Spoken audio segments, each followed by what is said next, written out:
So how to get items from Temu for free. Today in this video I will show you exactly how to do that, so follow up with me. First open the Temu app and then tap on the U icon in the bottom right here. From there tap on earn credits and free cards. In this screen choose the first option that says 5 free gifts. In this screen just pick the items that you want to get for free.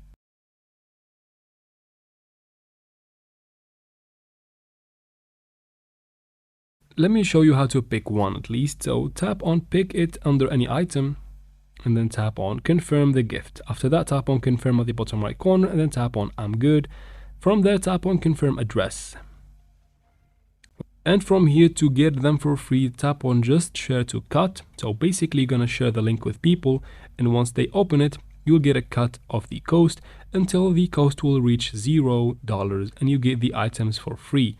So you can keep on doing that until the cost is 0 again and you'll get them for free. And that's how we do it, guys. I hope this video is helpful. Please like and comment down below.